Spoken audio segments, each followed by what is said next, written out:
El noticiero es presentado por SEYER, The Boxing Showcase y The Aquino Destinations. Dear Bob, first of all, I can't believe it that this place is going to have boxing. One of the most beautiful hotels in Vegas ever, right? That is correct. It's just absolutely beautiful. And they contacted us and they asked us to put on one of our fights here, and we were more than willing to do it. The people who are running this place are very pro boxing. Now you're gonna bring for the first event ever talking about boxing here a Mexican, a truly Mexican, which is El Arum de Berchelt, who can be a pain in the ass in 135. Right? What do you mean by a pain in the ass? That Berchelt, it could be a threat, a nightmare in 135. I mean, Berchelt could beat any in 135. Absolutely. I think he stayed too long at 130. Yeah. He was very weak when he fought Valdez, or weaker than he should be. I think at 135, he fits with any of those lightweights, whether it's Lomachenko or Cambosa or Devin Haney or Garcia. I mean, he is, you're going to see, competitive with all of them. Berchelt told me a few minutes ago that not only you, Capetillo, Abraham, Sanfer, of course you give the trust in him, you're trusting him, but you give the flame again. So he's really grateful with you because he mentioned, hey, Bob Arum, he gave me the opportunity and now the flame is again in me. That's correct, because I've been in this business of boxing for a long, long time. Oh, yeah. And one thing that if a kid has performed tremendously and then he has one bad fight which he loses, doesn't mean it's the end of him. You get him back together mentally and physically, and you bring him into the ring again. And I think Berchelt has the talent to excel, particularly at 135. So, I mean, it wasn't altruism on my part. It was the fact that my experience tells me that he can be even a better fighter at 135 than he was at 130. Yep. And regarding talking about the fight, it's not a turn-up. Come on, Nakatila, he brings everything against Shakur, and it's not a turn-up fight. It's a worldwide class fight. You don't do tune-up fights as main events or semi-main events on ESPN. Never. You have to give them, and rightly so, competitive fights all the time. That's what they look at. They don't look at the ethnic makeup of the fighter. They don't look at anything other than the fact that we're giving them a competitive fight. Definitely. Now, sometimes they may not turn out to be competitive, but at least if going in you can truly say that the fight is competitive, that's all you can do. Sir, let me go back in time, because I was remembering in the morning, Solo Boxeo Tecate. At that point, I tried to understand what are you doing at that point. I mean, all the Olympics, everything, to build this moment in boxing. I mean, I have been working with you in Univision for 8 years, something around, but you built this moment, right? It started on Solo Boxeo. That is correct. What we realized is, when I first started in boxing, there were boxing clubs all over the country. Okay. So you didn't really need to spend the time building up a fighter from the beginning. Yep. You had other clubs, local clubs, where he either excelled or didn't. That changed now. There are not that many fighting clubs around the country or around the world.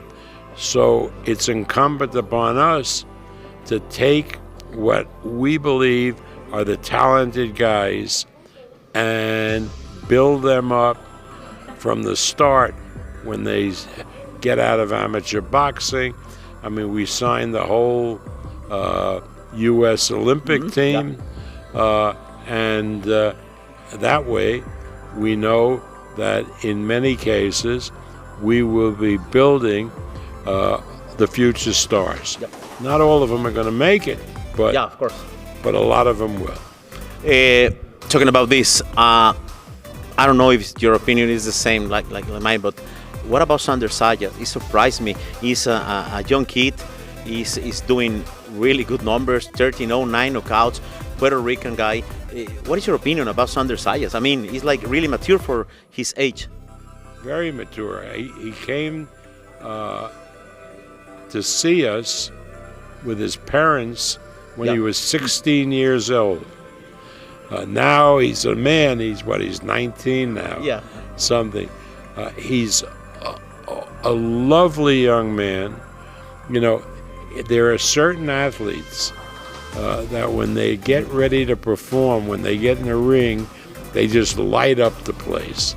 He does because of his presence, because of his smile, and it also helps that he's a tremendous fighter and can deliver the goods once the bell rings.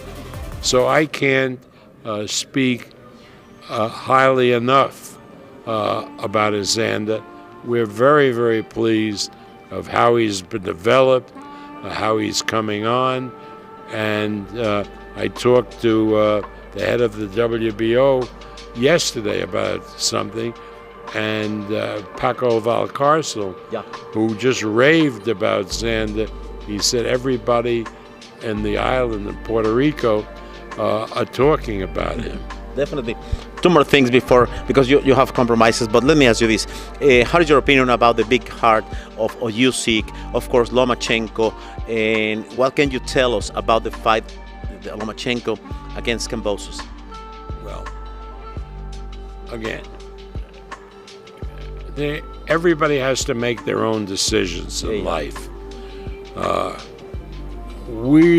Egas, the manager, Egas Klimas, was able to get the Minister of Sport to give Loma permission to leave to go to Australia to do the fight with Kambosos. They thought it would be good for the country of Ukraine. He felt, and that was his personal view, Lomachenko, that he belonged carrying a gun and fighting for the Ukrainian Defense Forces.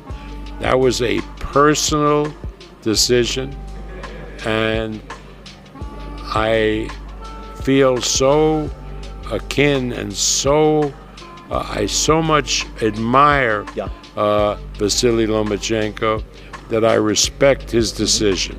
If he had gone the other way, I would have understood and respect him. But for him to turn down this kind of money, to stay in Ukraine, to defend his people against a brutal regime like Putin's Russia, I think he deserves the respect of everybody. Definitely. And finally, sir, I truly believe that this weekend it could be a great opportunity, not only for the Mexicans, but the Latins as well, that they came to Vegas to discover this beautiful place with a Mexican in the main event. So why don't you invite to the Latins, because it will be a great opportunity to discover this beautiful place and with a great boxing event. Okay. Next time, when you come to Las Vegas to enjoy all of our great restaurants, a great hotel, if you're going to come for Shakur's fight with Oscar Valdez, I will agree. Or you're going to come for Canelo's fight a week or so later, Resort World is a magnificent property, has great restaurants, and you should consider staying at Resort World. Definitely. I'm gonna stay. Even if I just moved from LA, by the way, I have 1 month and a half living here in Henderson, but definitely I'm gonna stay with my wife in a beautiful hotel. Good. This is beautiful. Right. Thank you very much for your time. Always. You're very welcome. God bless. Thank you. La entrevista fue presentada por SEYER, The Boxing Showcase y The Aquino Destinations.